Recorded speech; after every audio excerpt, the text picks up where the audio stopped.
Welcome, everybody. I hope you are having a good day today and will enjoy our webinar. Today, I'm going to be talking about NASA's healing and strengthening of commercial silicon carbide tows using microwave irradiation. Next slide, please. So, to give you a little background and motivation on how we came up with this project was I was working on silicon carbide fibers for ceramic matrix composites. And in this case, the matrix is also silicon carbide. These kind of materials have applications in turbine blades, heat exchangers, and they're really often used in areas where high temperature is required, structural stability, and long hours of operation. For example, the hot section components of military and commercial gas turbine engines. Next slide. So some of the benefits of this is that the CMCs offer high structural reliability and temperature capability. Compared to other metallic components, there is a reduction in engine weight, cooling air requirements, fuel burn, harmful exhaust emissions, as well as improved thrust to weight ratios. And the goal of my particular project at the time was to develop a ultra high temperature silicon carbide fiber tows that are commercially available. Okay, thank you. Next slide. So when I first started working on this project, my job was to convert these commercial fibers. And the very first thing I did was work on these fibers using an electric furnace. And electric furnaces, in this case, is a tube furnace, but other regular furnaces are used to do batch work a lot of times. Not when they're initially converted, the fibers are initially converted to silicon carbide, but for other processing steps. So in this case, I just wanted to look at to see if there's any structural changes because when I was using this electric furnace, the fibers themselves are exposed to long temperature gradients for extended period of time. For example, if I put in a sample at 7:30 in the morning, I really cannot remove it from the furnace until late in the morning. So it's a long process in which these fibers are exposed to these high temperatures. And as you can see in this SEM images, there's degradation seen in the core of the fiber or throughout the fiber cores. Next slide. So I need a new approach. And at the time, I was also working on microwave sintering of ceramic materials using microwave. And in that case, a silicon carbide is used as a susceptor. A susceptor are materials that can absorb electromagnetic energy and convert that energy into heat.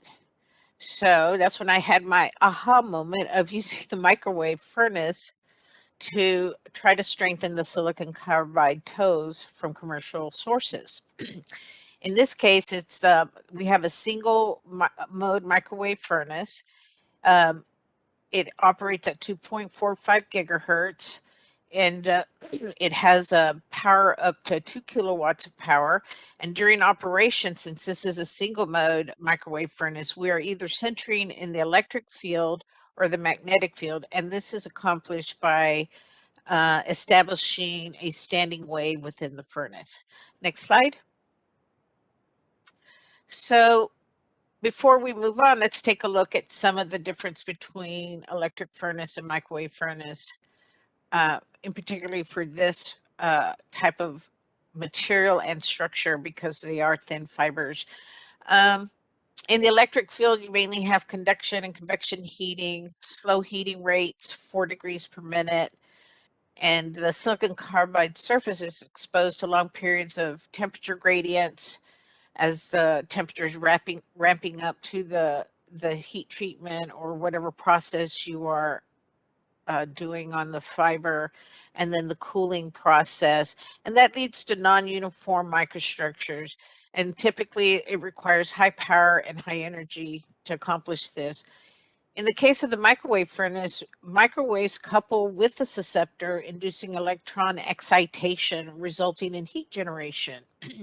It has very fast heating rates up to 1,000 degrees per minute, has lower processing temperatures and power needs, and you can get a uniform microstructure because of the rapid heating and the rapid cooling, that you're not having excessive grain growth within your microstructure. And in this case, we can center in either the magnetic or electric field, as I mentioned before. Next slide. So one of the first things I did was just take a piece of fiber, of ceramic fiber, and heat treated it. And we looked at some SEM images, scanning electron microscopy, to see if there's any differences in the microstructure. And although this wasn't conclusive of healing or strengthening, it did show some promise. The resolution on the SEM is a little off, so wasn't sure. We needed to do more studies, but it was enough to get me started further on this project. Next slide. So before I get into what we did, we also have to consider that there's a lot of processing challenges with the microwave. However, once you've overcome a lot of these challenges, the process can become quite routine.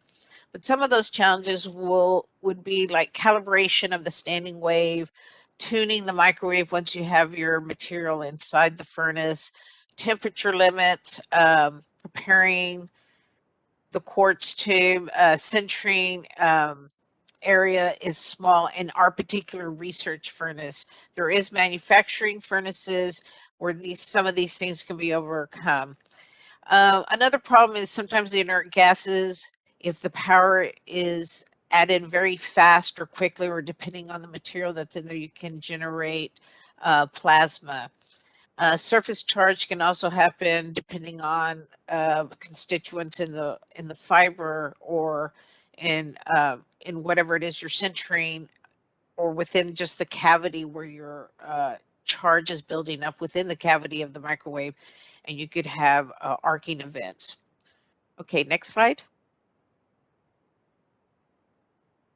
So in our case, one of the process was really quite simple. Once we worked out all the hard details, and here you can see our furnace here in this upright picture here, where you see the coupled sample. That's where the sample is loaded. So typically we prepare the samples for loading in the microwave. We heat treat the samples. The furnace cools in about 30 or 60 minutes, sometimes sooner or later. However, it's about an average of an hour. Samples are then prepared for tensile testing, then tested. So samples can be centered and tested in one day, with time to spare for other exciting things in the research life of a scientist. Okay, next slide. So when we first started our more rigorous experiments, this is where we're working out a lot of the processing parameters, aligning the fibers using different gases. But one of the first things we did is we took some silicon carbide tow, and we cut that over an inch to an inch and a third sections, and then every other piece of tow was heat treated in the microwave. And we did that because the structure of the microwave, of the fibers, excuse me, and individual filaments within a tow is going to vary along the length of the material. And so we wanted to get a good representative of the microstructure changes to see if this was really working. And as you can see in our Weibull distribution, when we tested the as received ceramic fiber, we had a very low strength compared to the manufacturing strength reported, which is, I believe, 3.2 gigapascals, and we're getting 0.4 gigapascals, which was indicative of several failure modes. Now, this spool was an old spool. It's probably been there for more than 10, 20 years, who knows. So it was actually a good candidate to see how the microwave furnace worked. And what we see here is in a table we're looking at how long we left it in the furnace, the power that we used, whether it was coupled or not, and whether or not there was any arcing events. If it didn't couple and we didn't have any arcing events, those are the samples we considered. So only the ones that coupled. And what we saw was an increased strength of up to about 1.1 gigapascals, which is over 190% increase over the average strength of that we had obtained earlier of 0.4 gigapascals. Next slide. So this led to a lot of questions. So can we repeat the results? Can the strength of the silicon carbide toes be restored to vendor strength? The electric field was used in the heat treatment of the silicon carbide toes. Will the strength change in the magnetic field? The silicon carbide toes are manufactured with different compositions. So do the non-silicon carbide constituents affect the microwave processing parameters? Will the strength go up or down in a high strength toe? And what is the lowest temperature we can achieve? And what is the lowest power we can achieve? So let's take a look. Next slide, please. Oh, here we are. Sorry. Okay, so these are the three fibers that we looked at. They're from three different vendors. We looked at high nickel on S, ceramic, and Tyranno. If we look at the non-SiC elements, we have 0.7% oxygen in the high nickelon, and the ceramic 0.1 oxygen, 1.2 boron, 2.4% titanium. And then in the LOX-M, we have a high percentage of oxygen and 2% of titanium. And then the vendor strength, or reported strength by the vendors, is 2.8 for the high nickelon, 3.2 for the ceramic, and 3.3 for the LOX-M. The actual strengths that we measured in the samples that we had are high nickelon measured as reported by the company, whereas the other two measured at approximately 0.4 gigapascals. Next slide, please. So let's look at the results for the ceramic silicon carbide toes. What you'll see in this table is that we have a significant increase in the average tensile strength that we measured compared to the measurements that we had, not the vendor measurements. The temperature range from 1200 to 1600 degrees. Power ranges from 60 to 100 watts. Dwell times from 5 to 15 minutes. And longer dwell times at higher temperatures exceeding 1400 degrees C showed complete healing to full strength or higher. So when you look at this, you can see that we're starting to get, well, it was not to full strength. We think that we could get to full strength. That's what I meant to say, excuse me. And then when we look at the magnetic field, we had a much higher increase in average tensile strength. The temperature range is less than 800 degrees C. And the reason it's less than 800 degrees C, and I'm not giving you an actual temperature, is because the pyrometer that we were using in this system measures temperatures from 800 to 2000 degrees C. So we noticed that it was getting hot, and so we kept doing the test from 60 to 100 watts and from 5 to 15 minutes. And in one case, we were able to sustain an arc for 1 minute, and it showed some promise. But you can see that in the magnetic field, when you look at the table, there we are reaching temperature strengths that exceed the actual strength of the or getting close, actually 3.4 of the actual strength of the ceramic of the vendor strength. So we believe that we can reach these higher strengths. So the vendor strength or higher may be possible. The magnetic field, the electric field sintering is limited by the titanium boride that often forms in this type of material. And coupling power will determine the temperature, the dwell time, in both fields. Thank you. Next slide, please. So now the testing results for the high nickel on S. And in this case, the fiber, as you recall, had the same strength as the vendor reported fiber. So what we saw here was about a 15% increase in the vendor tensile strength. Temperature ranges from 1000 to 1200 degrees. Power ranges from 50 to 60 watts. Dwell times from 3 to 10 minutes. Longer dwell times with higher power decrease the strength.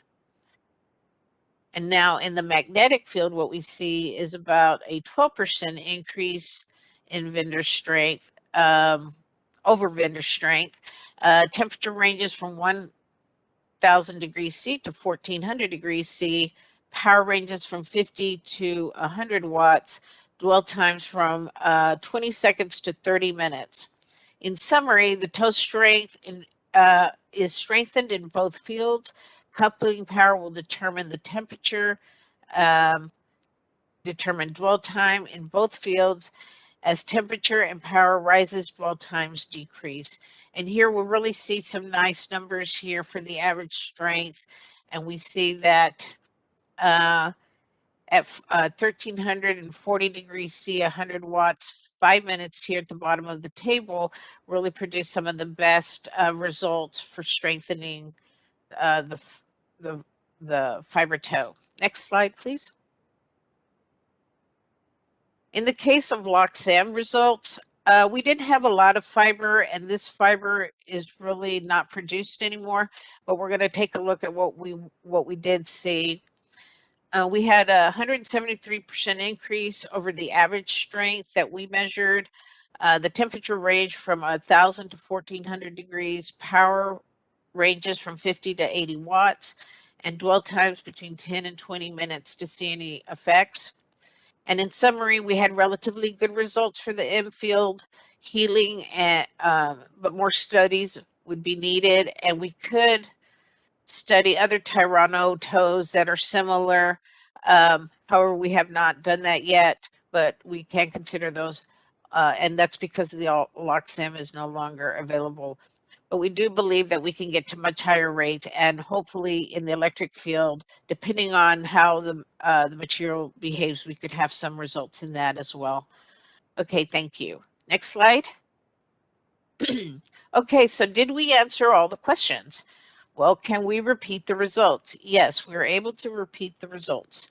Can the strength of the silicon carbide toes be restored to manufactured strength? Yes. The electric field was used to heat treat the silicon carbide toes. Will the strength change in the magnetic field? Yes. SiC toes are manufactured with different compositions. Do the non-silicon carbide constituents affect the microwave processing parameter? Yes. So we saw sintering and healing parameters depend on the field, which one we use, either electric or magnetic, and non-silicon carbide constituents and coupling power. Will the strength go up or down in the high strength? It does both. What is the lowest temperature that we reached? Somewhere below 800 degrees. We really have to do some more studies to actually measure that temperature.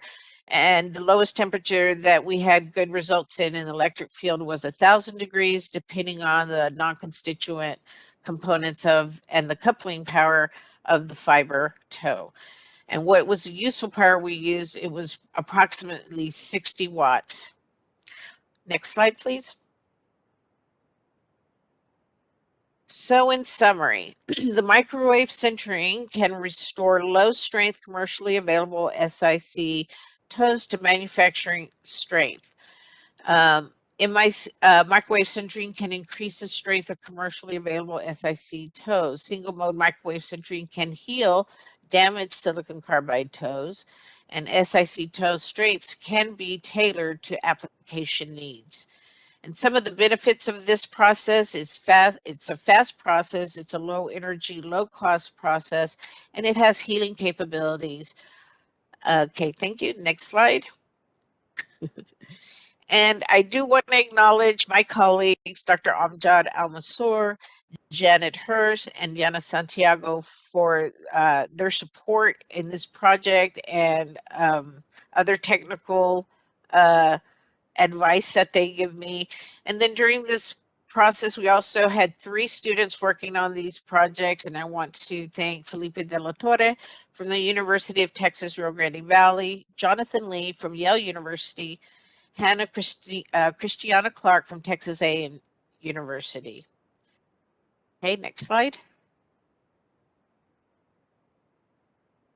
Thanks so much, Maricela. That was great. We received a number of questions during your presentation, and we'll get to them shortly. First, I'm excited to talk about NASA, Glenn Research Center, and accessing NASA's technology for commercialization.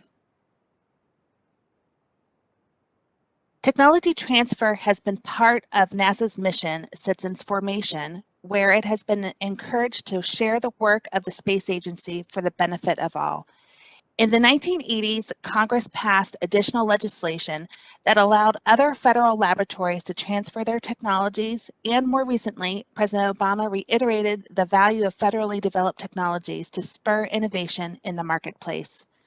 Following this mandate, NASA Glenn Research Center has prioritized technology transfer by developing partnership opportunities that promote innovation, NASA technology commercialization, and small business growth within Ohio and surrounding states, and enhancing communication and collaboration with industry, academia, government, and other federal research laboratories throughout the Midwest region. NASA has 10 field centers located throughout the United States.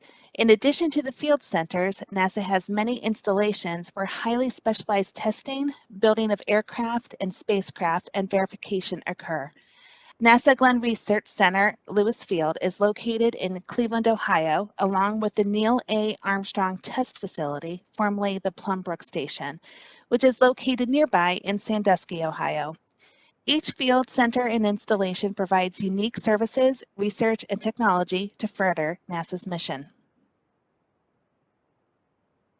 NASA Glenn develops novel technologies in a number of key areas and is the center of excellence for power and propulsion, along with materials and coatings for extreme environments. Glenn Research Center patents roughly 10% of all invention disclosures submitted. Glenn has over 200 patents and patents pending available for license, but this is just the tip of the iceberg. The Technology Transfer Office has worked hard to make finding technologies easier by creating industrially relevant categories you see here. All patented and patent pending technologies from each field center are sorted into these categories.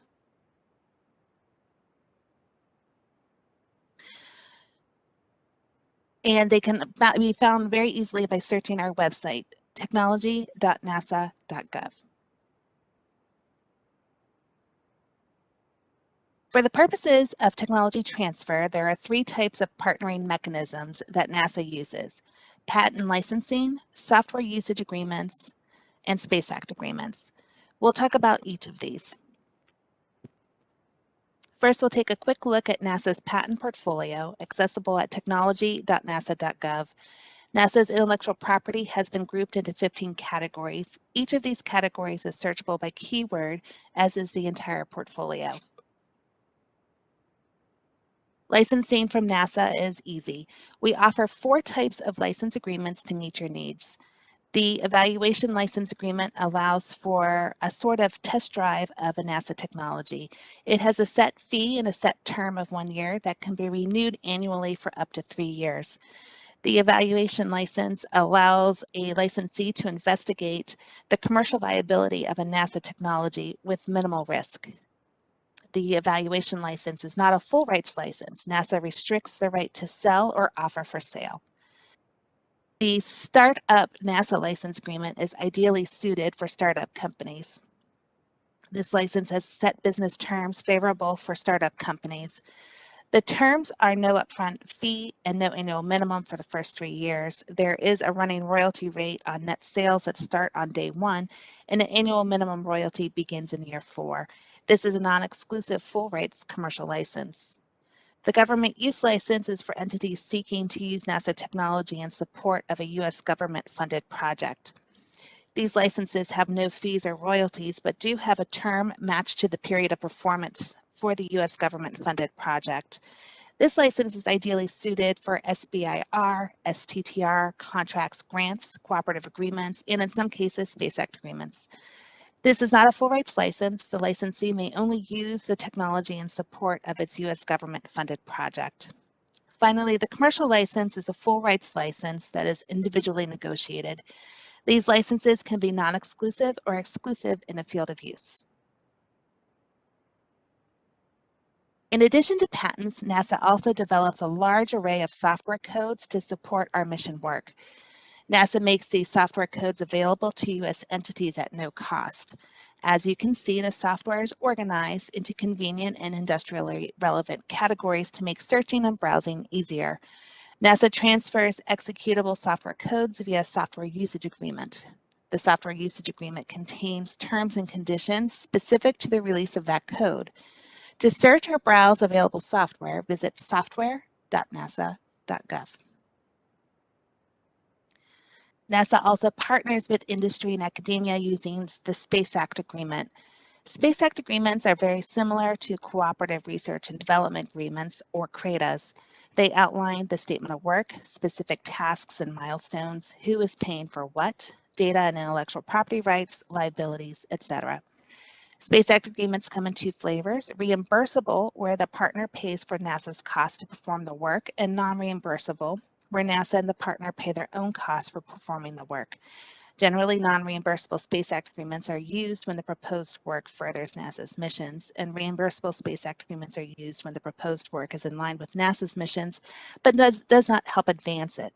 There are a number of other factors that go into making this decision, and Glen's Space Act agreement managers are available to assist in making this decision. So I hope that you now have a better understanding of how to access NASA's technology. I also hope you come away with a feeling that NASA Glen is ready and open for business.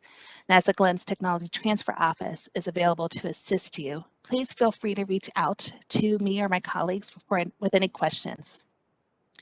So now that that's done, we can move on to some questions. We've received many questions after Maricella's presentation, and thank you to everyone that has submitted so far. Feel free to continue submitting your questions by typing them in the chat box. If you have any questions for Maricela about this presentation, we will stick around to answer those questions as well. If we don't get to all of your submitted questions today, we will follow up with you by email afterwards. So, hang on here.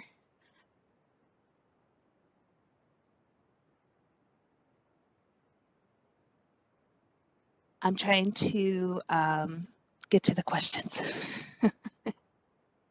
Okay. Let me see if I can make this bigger. I'm sorry, Maricela, hang on here. Can you read them to me? Yes, yeah. I got it here. I found them. Okay. How do you determine the temperature of the sample? We're using a pyrometer. Because we know that it's not absolute and there could be some variance, we do have a steady state temperature. So if we weren't able to get steady state temperature, then we would not record it and just say, you know, I actually did not even use that data in this presentation. So we did have times where the coupling is not working, but we're using a pyrometer. It's an Omega pyrometer. It came with the unit when I started working here, so it was already installed and on the instrument. But yeah, it's a laser infrared pyrometer. Very good. Have you tried other types of fibers like high Nicolon type S? Does this technique provide the most benefit to non-stoichiometric silicon carbide fibers? It may. I think there's got to be some consideration when you don't have a lot of other constituents in the material, and because it couples so well with the microwave that you could have runaway heating or thermal runaway on the fiber. So in this case, you have to be really careful with the power that you're using. We stepped it up very slowly, and as soon as we were able to tune it and couple it, we stopped at that power, and then we'd measure the actual temperature we're able to achieve in that particular moment. But I think it could have that strengthening power in other fibers, and it would be something that we would have to look at. Did the density change in any of the materials? We did not measure the density. However, we believe that we did. We did a lot of characterization on these, and they really just didn't show much difference as far as the microstructure goes. We did not do the density measurements during this time because we really had students working on it. We really actually didn't have that set up and ready to go. Most of our interest was in, the effects, the total effects. So yes, more studies need to be done on the density. But we believe that that was part of the healing process where we're possibly either removing carbon off the surface of some of the fibers or healing defects on the side of the fibers along the length, so that when they're in tension and they're pulling and rubbing against each other, it's not initiating a crack. We're still trying to understand exactly what it is that happened. Amjad is also my colleague on this. Amjad, do you have any comments on that question? Hi, Maricela. Hi, Amjad. Yeah, I think you addressed that question very well. Between the two big things that we've done here, the various heat treatment methods, and then the strength measurements, and it really showed clearly the influence of this type of heat treatment on the strength of the various types of silicon carbide fibers. Thank you, Amjad. This one's a little bit long. Are you ready? Mm-hmm. Okay. Could you try heat treating boron nitride coated fibers in the microwave furnace? Since the fibers could get damaged from the high temperatures needed for the boron nitride deposition process, I wonder if you can get the same benefit without damaging or changing the structure of the boron nitride coating. Or is the idea to do this heat treatment prior to the boron nitride coating deposition? What are your thoughts? My thoughts are, I'm not sure because I have to think about it for a little bit more. But I do think that you might be able to, because you're not reaching as high a temperatures as you normally need just for boron nitride sintering. So you could go to much lower temperatures. And we do know that the boron nitride will respond in a magnetic field.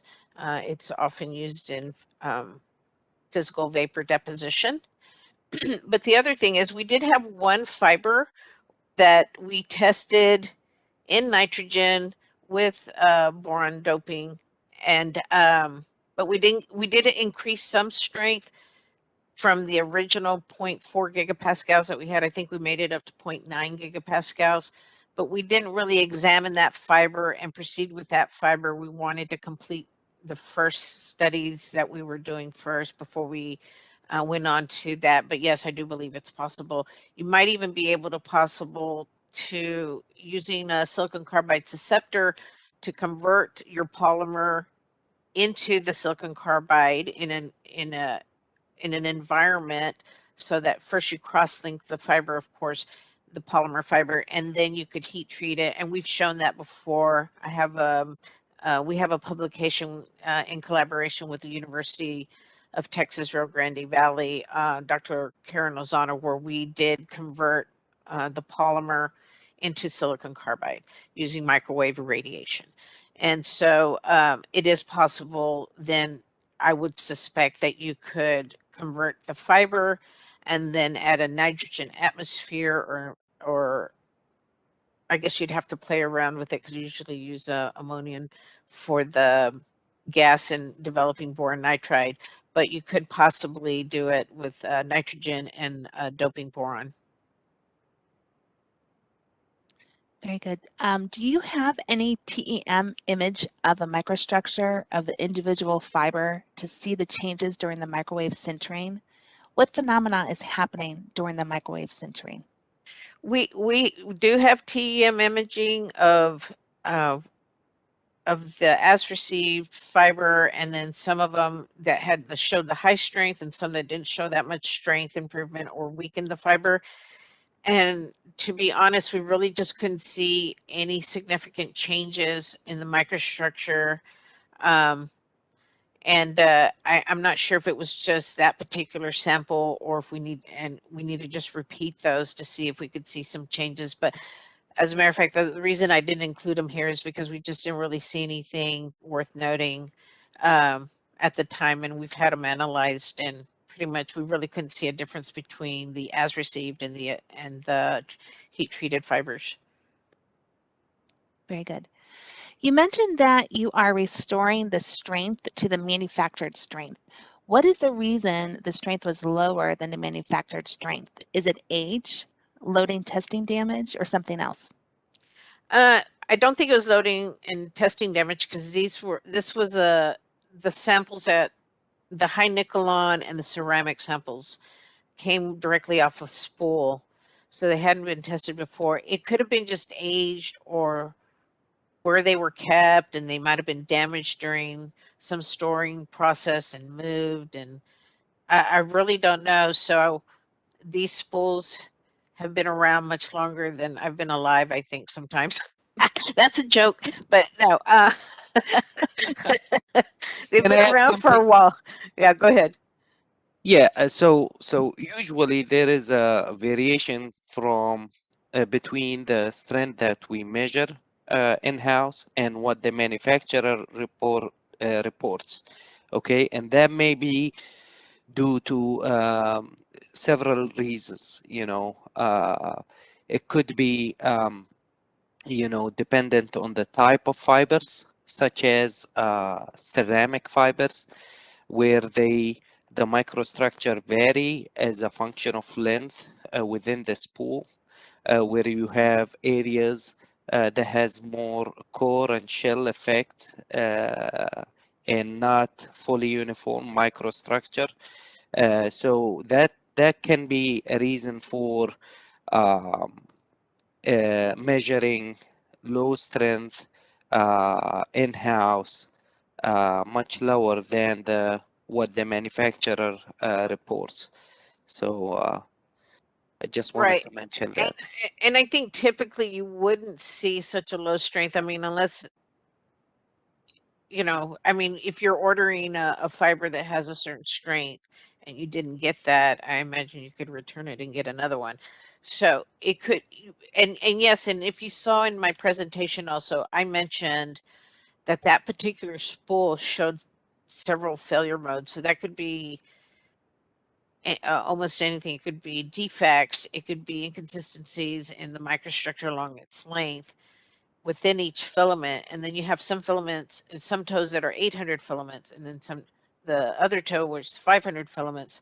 So there's variation in there, and there's always going to be variation between actual filament and the length of that filament and actual toe and the length in that foot. There's going to be a variance of strength. So that's why we looked at the average and the average standard deviation. What percentage of final parts use fiber lengths of the nominal 1 inch used in the microwave healing testing? Well, when they're loaded in a, if you saw those little cardboard things with a fiber, that's usually a 1 inch. So in the testing, the tabs of the cardboard frame hold the fibers. So the fibers are glued to the tab, and then another tab is put on top of it to secure it. Mhm. And testing is that, so it's about 1 inch that's actually exposed within that tab. I think that Yeah. answered the question. Okay. Very good. Do you foresee treatment of continuous toe in a non-batch process or of an entire reel in a batch process? Absolutely. Manufacturing, microwaves in manufacturing is already available. So I think we have actually an idea that we've submitted in. It has not gone through the full patent process, but we do have a disclosure on 2 processes for either this single filament and a component that you could actually, let's say, for example, if you had a small component that was in use, and instead of discarding it and replacing it, you now can just heal it, so that you could actually use this process to heal components and then reuse them in your applications. So yeah, we do. There is a way. It's rather simple. So you can use this then to heal full CMCs, which include both the matrix and the interface material? It could. Now we'd have to do some studies. We speculate that it could possibly do that, but it's also going to depend, right, on the component, what strengths you're trying to achieve. But if it's something that's lost a lot of its strength, we certainly show that you can restore a lot of the strength, at least to manufacturing strengths of the individual toes. So it's really just a matter of having the right microwave furnace, and depends on the size of the component, because the mass of the component is going to interact with the fiber, with the radiation of the microwave. So you'd have to make sure that the whole component is getting enough energy so that you achieve those strengths. But we have an idea for that as well. So just a little bit more work that we need to do, but certainly it can be done. And I think just even working with a manufacturing company in microwaves, I mean, this is stuff they already do. So what effect do you expect in a fully crystalline silicon carbide fiber? Will the crystals grow, and will this induce reduced strength and creep resistance? I'm not really sure. We think that they can grow, but they cool so fast that we don't think that there's really much changes. When we did some grain measurements, we really didn't see any different size changes in grain for, I believe it was the high Nicolon S, that we had someone look at. However, through those TMs, it's very difficult to tell for sure. So we really need to get that done again and get better quality imaging so that we can really see the changes in the grain. But because we're heating it rapidly and cooling it rapidly, you're reducing the opportunity for excessive grain growth and getting uneven microstructures.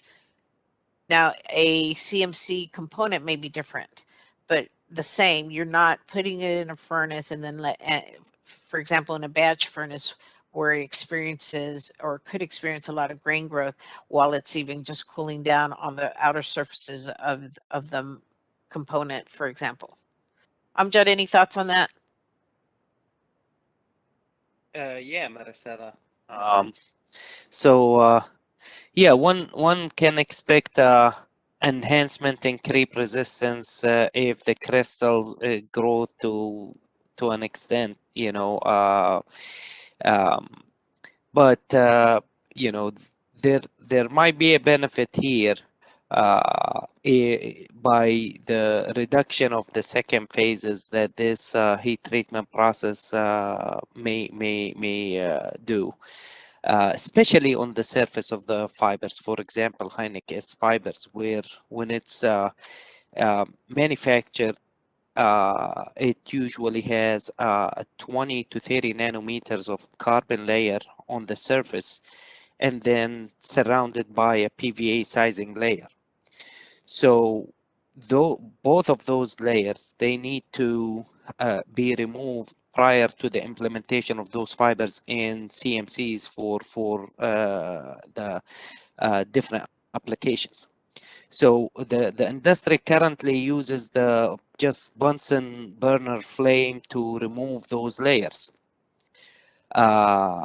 So this heat treatment, you know, has the potential of uniformly removing those layers, which will enhance the interfacial stability of those fibers when implemented within a CMC, because the strength properties, proportion limits, the mechanical behavior of CMCs is highly dependent on the stability of the interface between the fibers and the BN interface and the matrix.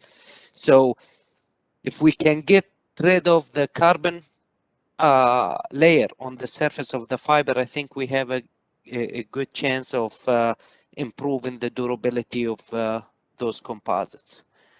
That's all. And you might be able to even, let's say, lower the temperature by lowering the power and sustaining it for a while if you wanted to induce grain growth. And what those temperatures look like, I don't know, because we haven't done that yet. But I imagine if you wanted to, you might be able to do that. Very good. Why does prolonged exposure to microwave lower the mechanical properties? And do you have an idea on how many times the fibers can be sintered after damage? Is there a maximum number of times they can be repaired? That I don't know. Now, I'll answer the first question,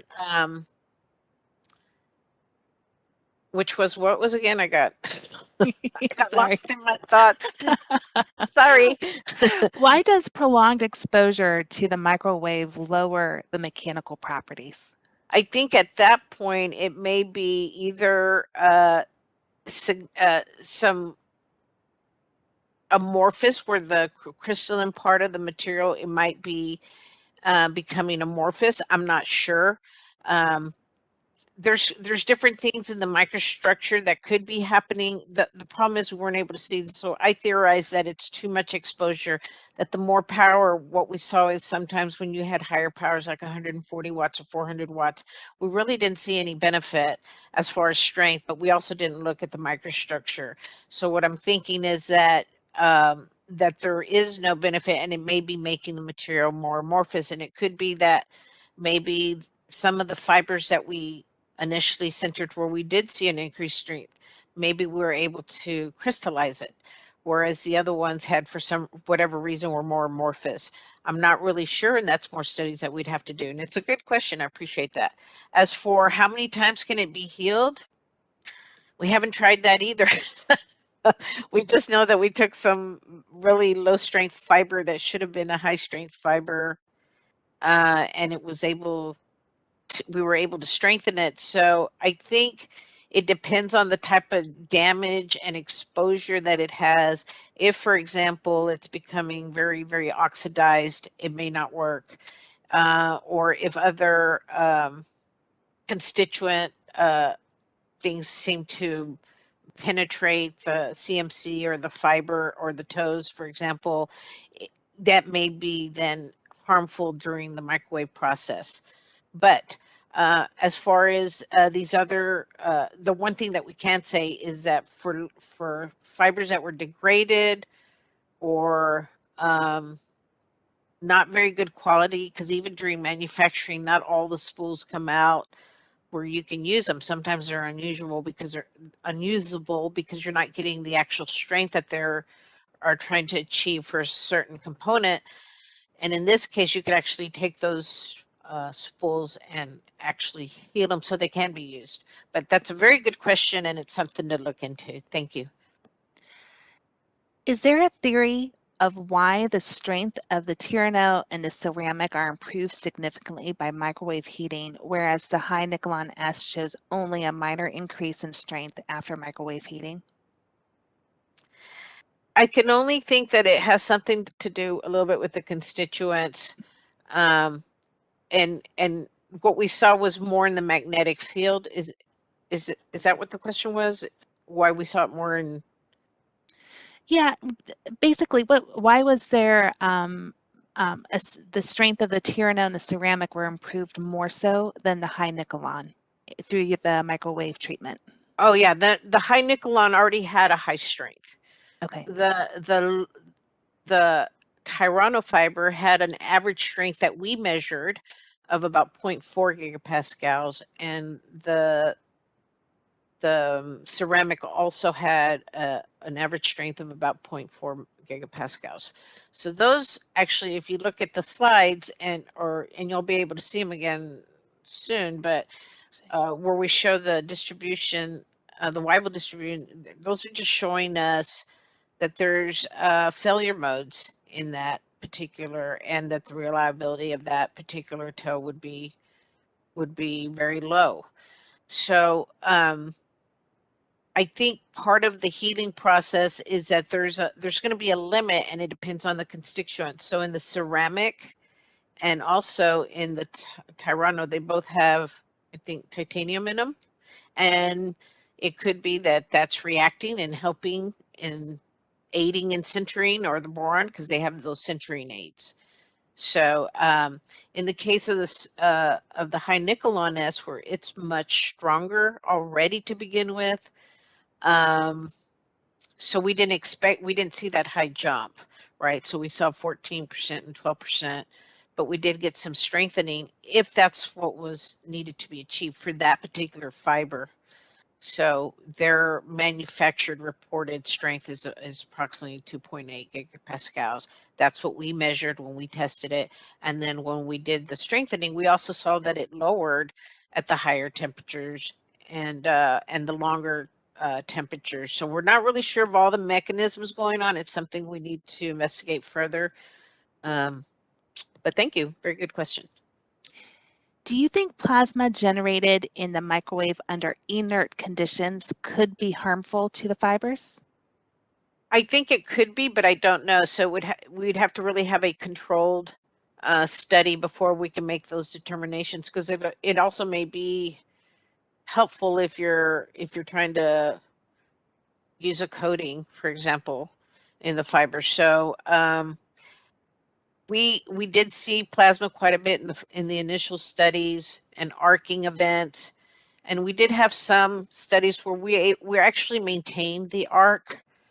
Try to, and what I'm saying there, it's not like a steady arc like you might see in plasma or spark plasma sintering, but we did see an arc that was to somewhat controlled up to 5 minutes, and we did see some strengths. But until I really get a chance to look at those and understand them, I didn't really want to report on that. But for 1 minute, it looked pretty good, but then when you got up to 5 minutes, it decreased. So arcing could also be a problem. I imagine that the plasma, it just depends on the fiber, if it already has a coating, if it doesn't have a coating, if you're trying to put a coating. And we haven't done those studies, so I really can't comment on that as to whether or not it'll be damaging. I think it could be helpful. For the tensile testing, did you measure tensile strength of tows or filaments? We did a tensile testing of tows. And do you have a plan to test newer procured fibers to see if if there's a strength increase like that of the older fibers? We could. We don't have any plans right now. This project was funded through another project, and it was really just kind of a side thing that we're doing with students who did a fantastic job. But yes, if we were to get some funding, we could proceed with more studies and really understand what's going on and what else we can do with this technology to increase the strength. Because one of the things that I noticed is when you see silicon carbide in microwave sintering, a lot of times they use it for nanoparticles, but I see a lot of people using high power, and I've never understood why, because we always coupled at low powers. We hardly ever used the power. I think we did it one time where we went high power, that it was beyond 400 watts, where I got into the kilowatt power range, but then I started having thermal runaway, and just shut it off. And finally, can you share the brand of the microwave furnace that you used for your research work? Do you happen to know that offhand? I do not. I do not know. That's okay. We can respond later. Well, what I can say is that you can have them built. This one was built about 4 or 5 years before I even joined NASA Glenn through a contract. And I did try to contact that company at some point. When I first arrived, it was actually not working.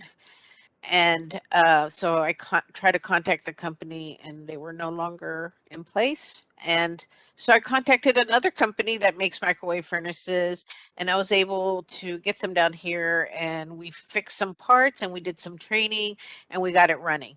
So really, there's some microwave experts out there, and I'm pretty sure you could build one or buy one for a relatively inexpensive price. I Very think. good. I don't know. They may be more expensive. I have no idea, actually. I don't know why I said that, but I just know what this one was paid for many years ago. But who knows? Whatever. Sorry. Sorry. That's okay. Thanks, Maricela.